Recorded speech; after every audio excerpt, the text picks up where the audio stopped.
We be fussing, we be screaming, but you the one I wanna lay beside this evening. I'm gonna come back even when I'm leaving. You give good love and I receive it. When you feeling down, I'ma sing to you. That ring on your finger got a ring to it. That's that real love. Talking about that love. Real. That real that love. That real. Is that real love? Real problems. Is sex real love? No. Sex is not real love. And I done told you about that. Tell me about what? Ladies and gentlemen, welcome back to the best podcast that you will ever see in your life. America's greatest podcast as we make marriage great again. Don't cut me off. You cut me off. Say sorry. Sorry. Thanks.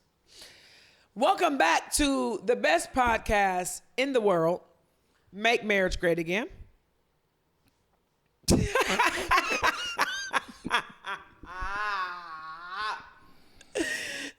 Go ahead. No, I'm cool. I didn't ask you to be mute. I'm not mute. No, I'm not mad. I'm not mute. I thought you was going. No, I just said welcome to. Welcome, y'all. Welcome back. Welcome back. Welcome back. Welcome back. Welcome back. You know who I've been liking again? Who? Mace. You been feeling Mace? Mace and Cameron, man, their podcast, it's good to see. Mate, I mean, the podcast is good. Mace, he went from show business. Mace and Betha. To seminary. To being a full-time pastor. But I think he still honors like the Lord and stuff. I think he does. I think Cam was saying, I don't think Mace really do. He respects him because he's still, integral when it comes to the Lord Jesus. Yeah, Mace got away. But seeing them together again is great. Yeah.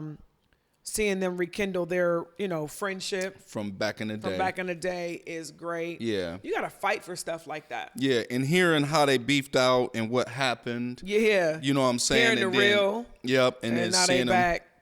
Get back. But y'all, we're going to be. A lot of love for him. We're going to be talking about real stuff again. Real problems. We're going to be talking about the real. Identifying the real problems is very, very important in your relationships. Cam and Mace identified the real problem? Had to. That's the only way you can move on. Yeah, they told the truth. Like Mace was talking about how they was together as youngsters. Young kids. They played basketball together in high school, and That's they crazy. was both rapping. And I don't know what happened, how they ended up getting separated. But they're back. But I think Mace ended up getting on with Puff and them. And what he was saying is that Cam thought Mace was making more money than he was, because I think Cam was kind of holding Mace down until Mace kind of got on with Puff and them, and he thought Mace was making more money than he was. But what Mace was saying is I wasn't really making no money all like that. I wasn't really on how you thought I was on. And so it was causing, some division in their friendship and all that. And I'm sure it was a bunch of other stuff. But now here we are, all of these, again, being intentional about getting to the real so that repair can happen. Again, I think it's, what do you care about the most? If the relationship is what you value the most, then you will do the work to get to the real issue. Yeah. If that's what you want. If the relationship is not what you want, then you won't care. And you'll continue to just, spew out all of the bull crap that keeps y'all divided. If a healthy relationship is the main thing, you'll figure your division will govern your behavior. 100%. I even think about The Pivot with Fred Taylor and Shannon Crowder. And what's the other guy's name? Oh, Ryan Clark. They didn't start with Ryan Clark. Right. They started with Marshall. Yeah, Brandon Marshall. And Ocho Cinco. B. Marsh. And it was Fred Taylor and it was Crowder together. Mm-hmm. And then there was beef. And let Fred and them, and I believe anything Fred Taylor said, because I think you and Fred Taylor are the same person. I'm for real. If you ask them, oh boy, Marshall's not being real. He's not being honest. And so for the sake of our relationship, I'm gonna need you to be honest. If not, then we can't be in relationship. And that's obviously not what's most important to be Marshall, because if that was what was most important to him, was brotherhood and relationship and them being together, I think they would get to the real and everybody be accountable, apologize. You know what I'm saying? Whatever needed to happen so that we can be in relationship. Yeah. And that for me has to be the question that anybody asks, marriage, friends, whatever, family relationships. Is this relationship important to me? Mm-hmm. Is it important to me to the degree of I may have to expose some dark spaces? Is it important to me to the degree of I may have to be honest with myself? Is it important to me to the degree of I need to be accountable? Well, I think the answer that a lot of people would give is no. That's why you got a lot of people cutting people off and not being bothered anymore and 100%. Things along those lines. And so not really understanding, I think, the importance of healthy relationships. Yeah. And they'll just cut certain people off and go and establish new relationships. And I think I'm guilty of that. I'm sure probably a lot of people who are watching this are guilty of that. But not understanding the importance of the value of the relationships, especially when you dealing with good people. Now, if you're dealing with, just some toxic people who aren't good, then that's different. You know what I'm saying? But good people. Yeah, you're separating from good people. People that you had history with, people that at one point were considered your family, and now for whatever reason they're not. And I always say this, and I mean it. If you ain't stole no money from me, if you ain't tried to sleep with my husband, if you ain't did nothing to my kids, the question is like, why are we beefing? Well, a lot of the times, part of the reason why relationships sour or kind of turn is because people go through ebbs and flows of life. Yeah. And so people are in different seasons. And sometimes relationships were birthed out of a certain season. Yeah. And so then when either individual starts going through different seasons, it kind of puts tension on how the relationship was birthed. No doubt. And so what happens is you'll look at it like, well, it ain't how it used to be. And it's like, no, nigga, it's not how it used to be. You know what I'm saying? Like, we're changing. My life is progressing. We're evolving. Yeah. And so, no, it's not looking like, when we met, we didn't have nothing in common. And so we connected off of having nothing. You know what I'm saying? And now all of a sudden, one of us gets something, there's a problem. And that's really not the problem, is that one of us got something. No. You know what I'm saying? The problem is deeper than that. Like you said, there's a real problem. Yeah. And I think that, again, if you're not going to identify, if you're not going to put the work into it to identify, then that means the relationship for you wasn't what mattered the most. And I think it comes from you're not either serving me, or you're not doing for me, or you're not presenting yourself how you used to. And so what happens is if you're not going to serve me the way that you used to serve me in the relationship, then I'd rather just not have the relationship at all, as opposed to allow you to operate from a different space in your life. And I think that's what happens a lot of times is, oh, you ain't doing how you used to be. You ain't. No, I'm not. I'm not. I've evolved. So no, I'm not going to be at all of your functions supporting you all of the time anymore. Time out, because this is triggering for me. So what happens? I get it. You're saying the way that something starts out is not the way that something's going to finish. Maybe not. Okay. But would you agree that if we started something in a partnership, or we started something together, if in fact one of us advances faster or further than the other one, it is still, I ain't gonna say an obligation of the one who's making it, but doesn't that person need to make sure that other person is coming along? I think making sure, I'm going to put it in layman's terms, making sure everybody eating. Let me just use it like that. You know what I'm saying? If everybody in your clique is rich, your clique is rugged. Nobody will fall because everyone will be each other's crutches. Period. But I think, like, yes, providing opportunities for those who you might have surpassed to come along with you, I think is important. But I think the danger in that, though, is feeling the burden of that. As a person who's making progress, I don't think there's a burden when we are in. If I have one of my best girlfriends and she doing big business, and she has an event, and I work the table at her event, I wouldn't care if I got $1 million in the bank. Mm-hmm.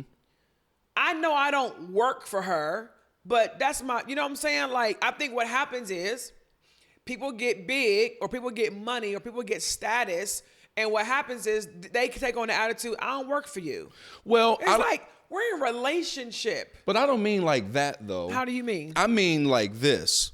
I mean, if, say, for instance, you know, you're a business owner, I'm a business owner. Yeah. Or we're just friends. Yeah. And we're both, you know, trying to make it in life in whatever arena. Yeah. Your business happens to take off, you know, and you know that I'm still trying to get to a point where I'm standing on my own 2 feet. Yeah. And you provide opportunities for me to latch on or, you know, some platform for me to try to get on my feet or whatever. And for whatever reason, it ain't working out for me. Yeah. And so over time, I end up now getting bitter with you. Yeah. Because I can't get right. And you feel like it's my responsibility. Right. And I feel like it's your responsibility to keep on keeping on, making sure I get right. And you looking at me like, dog, like I gave you all these chances. I'm providing you with all this stuff. You know what I'm saying? And so now you're feeling the burden almost of my inability. You see what I'm saying? So you're saying that burden, that don't even exist for your own kids, huh? At some point, everybody got to figure it out. At some point, when you've provided opportunity for people to get on and to get right and to do and to be and all of that, and you've provided these opportunities, and now they keep displaying an inability. At some point, you got to be like, your inability can't continue to be my burden. I think everybody has the ability. It just takes the proper people and patience. I mean, yeah. I think everybody has the ability. And maybe it needs the right person to pull it out or whatever. But I've seen it happen so many times to where, you know, you've provided opportunities for people. Yeah. They've been unable to get right for a season, because seasons are real, and sometimes it just ain't working out. I look at it like this. You look at Shannon Sharpe and Ocho Cinco, right? So, you know, Shannon Sharpe left the show with Skip Bayless. You had your boy, what's his name? Stephen A. Smith, right? Seized the opportunity, snatched up Shannon Sharpe, right? Mm-hmm. So Shannon Sharpe, Stephen A. Smith, great show. Shannon Sharpe then has Club Shay Shay's, which is his podcast, right? He does. By himself, killing it. Cat Williams, he's got amazing interviews. Then Uncle Shannon goes and him and Ocho start a night podcast. They did. Now, in my opinion, Ocho Cinco has always been phenomenal. He's always been, as far as marketability is concerned. He has been. Nobody has ever really wanted to give him a shot, though, when it comes to being an NFL announcer, when it comes to his own show. There is no reason why the nigga with the blonde mohawk and the grills has not had his own show. One of the best wide receivers. You know what I'm saying? Like, list goes on and on and on. You got Uncle Shannon, though, who's able to identify clearly that Ocho is not only was a great athlete, he knows what he's talking about. He's hilarious. You know what I'm saying? So now they have their own podcast. And so I'm wondering, like, you have Ocho, who probably knows all of these people with platforms and opportunities and all of these things, and nobody, like, I wonder if the attitude ever was either we've tried or you got to get it how you live, or does it just take the right individual to be like, man, come on. And now they got their own podcast on YouTube and it's killing. But can I share something with you, though? Sure.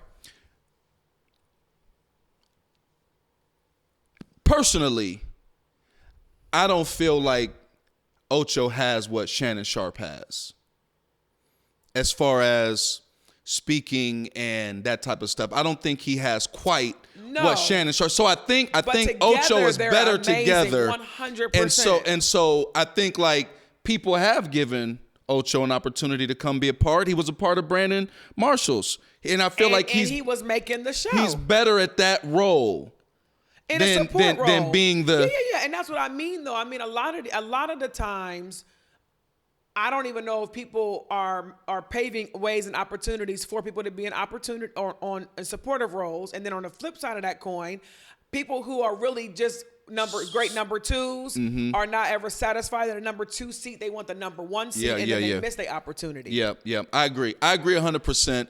And I think, like, you know, just identifying the real. I think I'm a great number 2.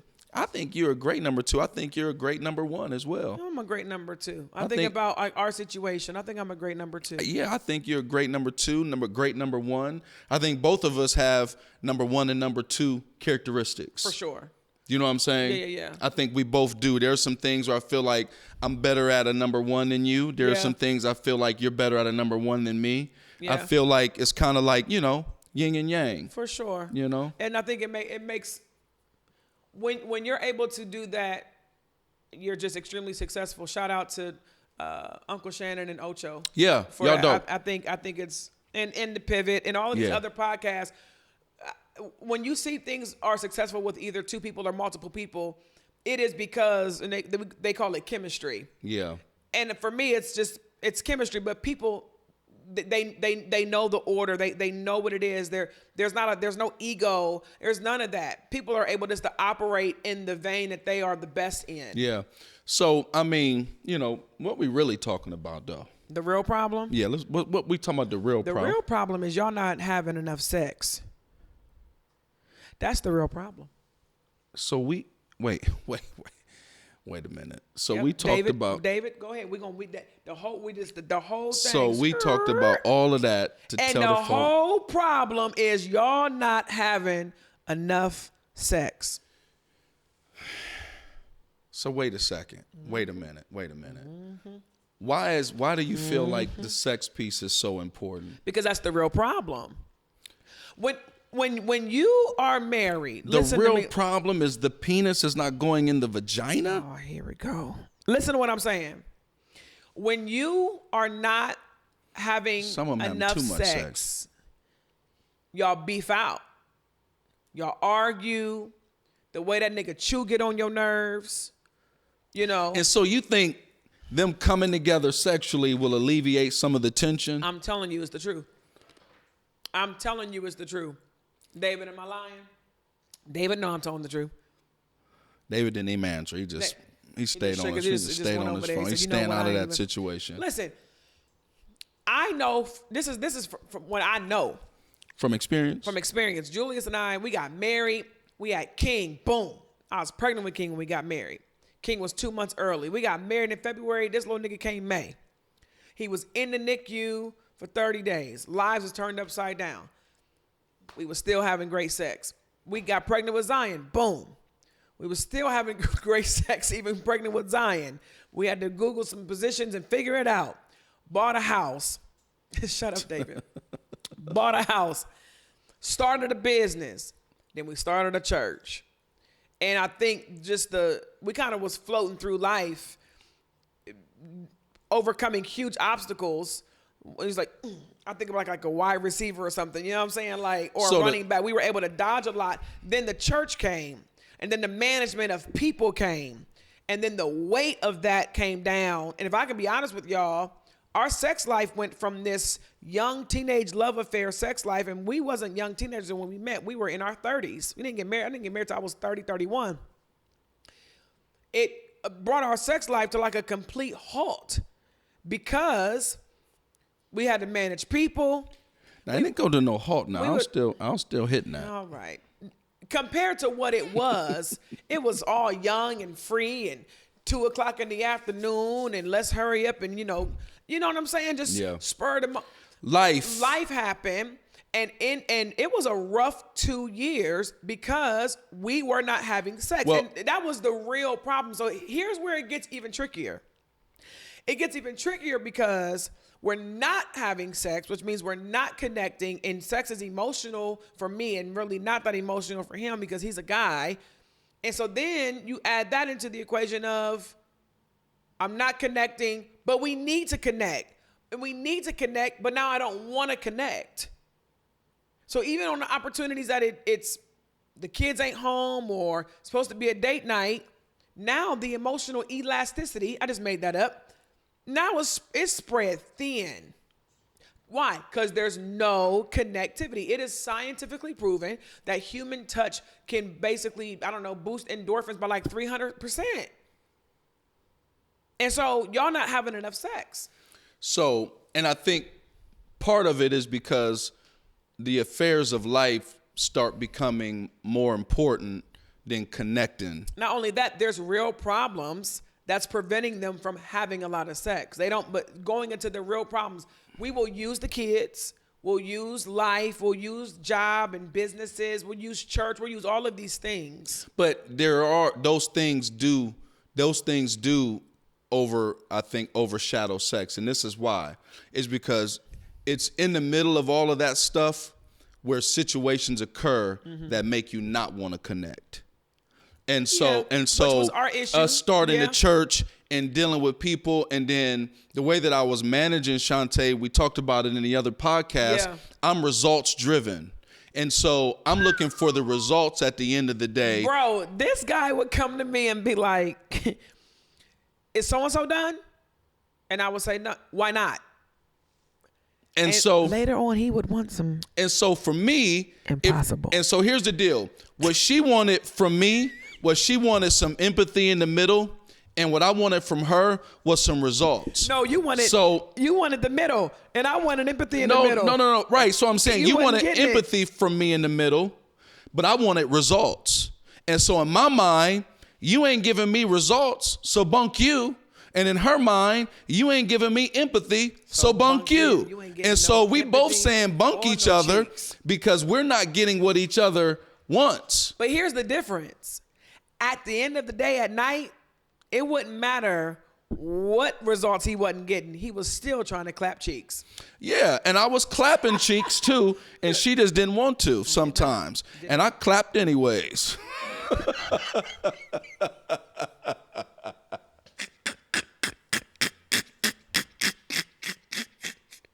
I clapped anyways. And you know what? This what I've realized, y'all, but on a serious On a serious note. But sometimes y'all having too much sex. And sometimes y'all think sex is going to alleviate some of y'all's problems. Well, and it ain't. And sex is not love. Let me be very clear. And so what happens is people will forego all of the problems just because, you know what I'm saying, you making me come at night. Can you really say that in a marriage though, that it's too much sex? I think sometimes you use sex as a scapegoat.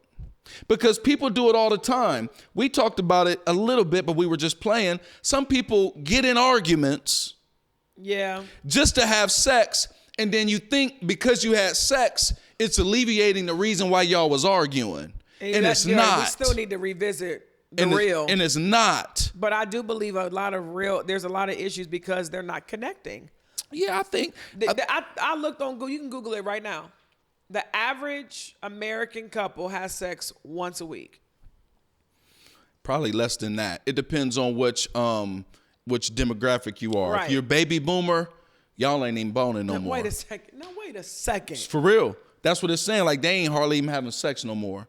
If you're the generation up under that, y'all, I'm so often, and if you're a generation under that, a little bit more. So they're saying age does play a part. Let me tell y'all this. In that. Me and Julius had a conversation not too long ago. On an episode coming up here very soon, I'm gonna talk about the life after removal of the uterus. After a hysterectomy. Had a hysterectomy. Life has been great ever since. Been a blessing. And Julius had a conversation with me and looked at me square dead in the face and said, 5 days is a minimum. Yeah. Yep. I need 5 days a week. At a minimum? Yeah. We had to have a whole bedside meeting. We did. Because I told him I needed him to understand that if 5 days was a minimum, which really he was communicating 7 days preferably, that he has to be okay that I'm not going to want to some of those days. But I'm going to do it out of faith. Well, here's the deal. Sometimes you do got to have sex by faith. But here's the deal. Oh, God. Here's the deal. But it's on the flip side, too. There's been times when I don't necessarily want to, but what she thinks is it is. What she thinks is because my tool responds every trip to stimulus that means my mind wants to. What R. Kelly say? My mind's telling me no. Right, and so she think because the tool responded, that means that's what I want to do. And what I'm telling her is that's not always the case. A responsive tool is not always indicative of wanting to. I'm gonna tell you right now, you're lying. I'm not lying. Okay. So answer this question for me then, All right. fella. All right. If a man is married to a woman and another woman walk by or he sees another woman and his tool responds, that wife is not supposed to think that man want that other woman? In that situation, it's totally different. He's looking at her and he's making a conscious decision to think wrong about her. Maybe he's not. Maybe his eye, the brain and the eyes communicate. The reason why I'm telling you that's not true is because I wake up with a hard penis and my brain didn't tell my penis to get hard. Now, how about that? Try to get deep with me. Shut that stuff down. Morning wood is just something that happens to all men. But I'm specifically talking about if you're saying your tool responding doesn't mean that you want to have sex. Not necessarily, no. No, it doesn't. It doesn't. Does it mean that I wasn't stimulated in the moment when you started trying to stimulate? Your son is calling my phone. It doesn't phone. mean that. So, anyways. But y'all, sex is important. Make sure y'all coming together, literally. And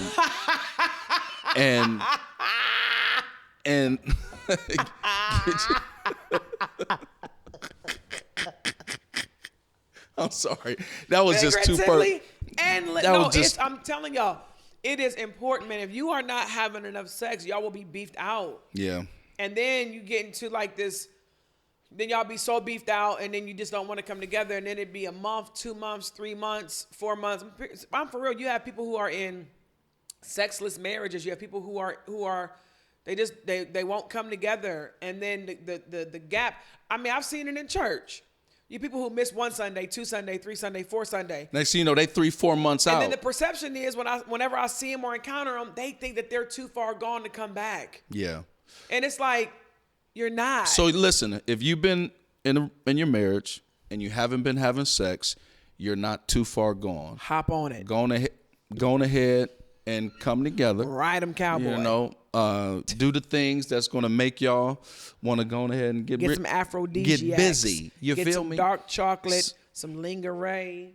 Get a Colt 45 if you got to. And go get a blue pill. If you need a blue pill. Go get a blue pill. Get you a blue pill. Whatever you need to do. Stand up, fellas. Stand up.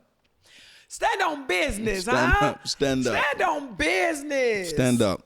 It'll bless your marriage, y'all. Your marriage will be better. Y'all won't fight as much. And then after y'all get done with a good session, go ahead and have a conversation about what's really good. Y'all have a great day. We love y'all. Tune in to the next one. April 26th. MMGA Podcast, IG, Make Marriage Great Again Podcast, YouTube, Make Marriage Great Again Podcast, Facebook. Listen, our MMGA 5-year celebration is on April the 26th. Come holla. Peace.